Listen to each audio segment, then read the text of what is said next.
Welcome to my channel the overview. My name is Jyoti Rathore और आज मैं आप लोगों के साथ अपनी एक नई ट्रिक को डिस्कस करने के लिए आई हूँ, जिसमें हम लोग पढ़ेंगे भारत के और बंगाल के गवर्नर जनरल के बारे में।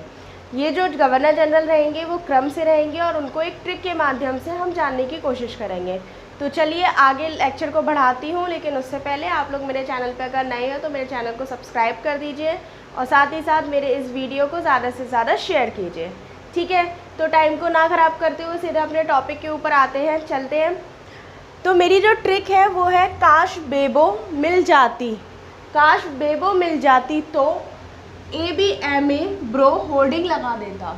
ठीक है, तो दोबारा देख लीजिए, काश बेबो मिल जाती तो ABBMA होर्डिंग लगा देता। ठीक है, तो सबसे पहले जो हमारे पहले बंगाल के पहले गवर्नर जनरल थे वो थे वॉरेन हेस्टिंग्स। वॉरेन हेस्टिंग्स, ठीक है। इसके बाद क से बनता है आपका कॉर्नवालिस।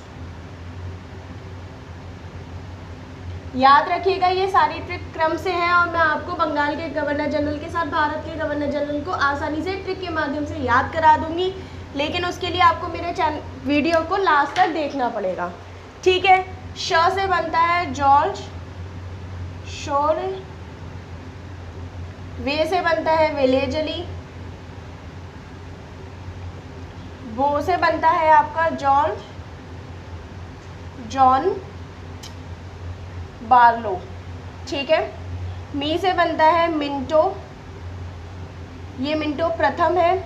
ल से बनता है लॉर्ड हेस्टिंग्स। ठीक है, इसके बाद हम इस साइड चलते हैं और इस साइड जो ट्रिक दे रखी है उसमें ए से बनेगा आपका एम हेस्टम। ठीक है, बी से बनता है विलियम बेंटिंग। एम से बनता है आपका मैटकॉफ। ए से बनता है आपका ऑकलैंड। ब्रो से बनेगा एलन ब्रो।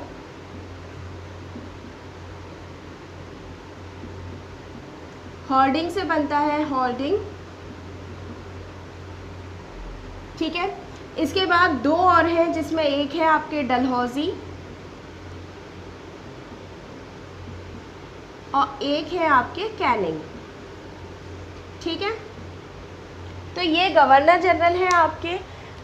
सबसे पहले गवर्नर जनरल जो थे, जो 1773 में रेगुलेटिंग एक्ट के तहत बंगाल के गवर्नर जनरल जिनको बनाया गया था वो थे वॉरेन हेस्टिंग्स। इनके टाइम पे काफ़ी सारे काम हुए थे। सबसे पहले तो रेगुलेटिंग एक्ट ही आया था 1773। इसके अलावा पिट्स इंडिया एक्ट हो या एक्ट ऑफ सेटलमेंट हो, सुप्रीम कोर्ट की स्थापना बंगाल में, वो सारी चीज़ें वॉरेन हेस्टिंग्स के टाइम पे ही हुई थी। इसके बाद बात करते हैं कॉर्नवालिस की। तो कॉर्नवालिस जो है वो जमींदारी व्यवस्था के जनक कहे जाते हैं। उनको कॉर्नवालिस ने ही स्टार्ट किया था। इसके अलावा इनको फादर ऑफ सिविल सर्विस के भी कहा जाता है, यानी कि भारत में सिविल सर्विस की शुरुआत जो थी वो कॉर्नवालिस ने ही कराई थी। इसके आगे चलते हैं, आगे दे रखे हैं जॉन शोरे। और जॉन शोरे के टाइम पे खारदा का युद्ध हुआ था। किसका युद्ध हुआ था? खारदा का युद्ध। ठीक है, जो खारदा का युद्ध था वो हुआ था मराठे और निज़ामों के बीच में, जिसमें से निज़ामों की हार हो गई थी। तो ये भी इम्पॉर्टेंट है, आपके कई बार एग्जाम में आ जाता है खारदा का युद्ध किन के टाइम पे हुआ था।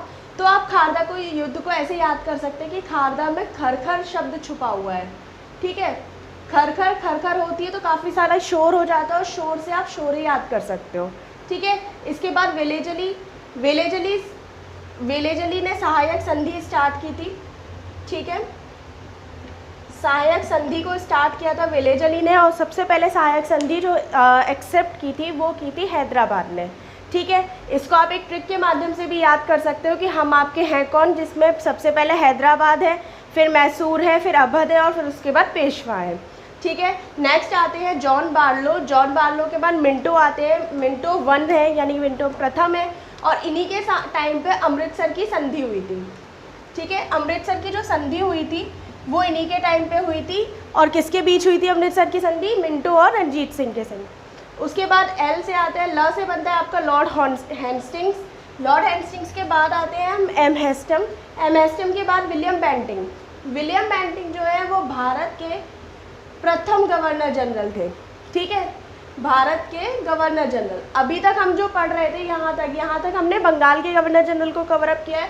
यहाँ से जो हम पढ़ेंगे ये भारत के गवर्नर जनरल हैं, ठीक है। इनके टाइम पे 1833 का चार्टर एक्ट आया था और इस चार्टर एक्ट के तहत चीन और चाय का जो व्यापार है उस पर भी एकाधिकार हमें मिल गया था, ख़त्म हो गया था, सॉरी। उसके बाद मेटकॉफ पे आते हैं। मेटकॉफ को मीडिया का स्वतंत्रता का जनक कहा जाता है, ऑकलैंड है, ठीक है। इसके आगे चलते हैं एलन ब्रो। एलन ब्रो ने दास प्रथा का अंत किया था। किसका अंत किया था? दास प्रथा का। इसको आप एडिडास के नाम से जान सकते हैं। एडिडास से क्यों जानेंगे? क्योंकि आपको देख रहे होंगे कि इसमें दो वर्ड छुपे हुए, एक एडी है और एक दास है, तो एडी से बन जाएगा आपका एलन ब्रो, ठीक है।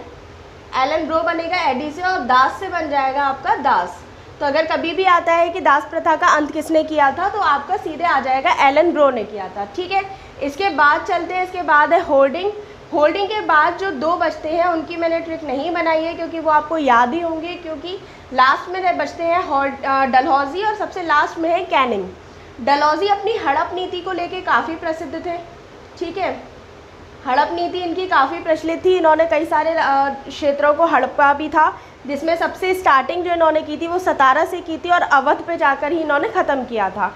अवध के हड़पने का सबसे मेन कारण था 1857 के विद्रोह का, ठीक है। इसके बाद भारत के लास्ट गवर्नर जनरल थे वो कैनिंग थे और भारत के प्रथम वायसराय भी कैनिंग थे, ठीक है। तो आपको इन दोनों को याद करने के लिए कोई ट्रिक की ज़रूरत नहीं है, इन्हें आप ऑटोमेटिकली याद कर सकते हैं। साथ ही साथ वॉरेन हेस्टिंग्स क्योंकि भारत के बंगाल के प्रथम गवर्नर जनरल थे और रेगुलेटिंग एक्ट 1773 के तहत इनको गवर्नर जनरल बनाया गया था भारत का, तो इसको भी आप आसानी से याद कर सकते हैं। इसके बाद आपको मैं दोबारा एक बार रिवाइज करवा देती हूँ। काश बेबो मिल जाती तो ABMA ब्रो होल्डिंग लगा देता, ठीक है। तो ये मेरी ट्रिक थी जिसके सहारे मैंने आपको गवर्नर जनरल भारत और भारत के साथ साथ बंगाल के गवर्नर जनरल को याद कराने की कोशिश की है। आप लोग मुझे कमेंट करके बताइएगा कि आपको मेरा ये वीडियो कैसा लगा। अगर अच्छा लगा है तो लाइक कीजिए, साथ ही साथ मेरे इस वीडियो को ज़्यादा से ज़्यादा शेयर कीजिए ताकि मैं अपनी चीज़ें और लोगों तक पहुँचा सकूँ। तो चलिए आज का वीडियो मैं यही ख़त्म करती हूँ। आप लोग घर पे रहिए और खुश रहिए।